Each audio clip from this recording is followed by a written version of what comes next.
تحولت نزهة عائلية هادئة على شاطئ كابو سان لوكاس بالمكسيك إلى حدث لم يصدق أحد عينيه، بعد أن رصدت امرأة سمكتين نادرتين من أسماك المجدف المعروفة بين البحارة باسم سمكة يوم القيامة تسبحان بالقرب من الشاطئ بشكل مفاجئ.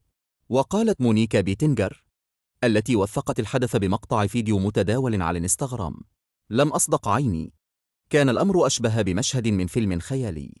وعندما رأيت السمكة الثانية شعرت ببعض التوتر، لم نتوقع شيء بهذا الحجم والنادرة. وبحسب ما روت، بدأ المشهد برؤية وميض لامع يتحرك في المياه، وعند اقتراب السمكة اكتشفت المجموعة أنها تختلف تماما عن أي مخلوق رأوه سابقا. إحدى السمكتين بدت في حالة استغاثة واضحة، لتتدخل أخت مونيكا بسرعة لدفعها إلى عمق البحر، بينما رصد السمكة الثانية تسبح ببطء، مما زاد من دهشتهم وقلقهم في الوقت نفسه. تصل سمكة المجداف إلى طول 9 أمتار، وتعيش عادة على أعماق تصل إلى 900 متر، ما يجعل رؤيتها على السطح أمرا نادرا جدا.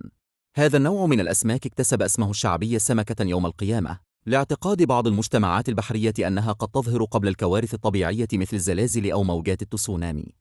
رغم أن العلماء يؤكدون عدم وجود أي دليل علمي على هذا. وعلقت مونيكا: لقد كانت لحظة مذهلة وغريبة، شعور بين الدهشة والخوف. لم نتوقع أبدا رؤية شيء بهذه الندرة والجمال على شاطئنا.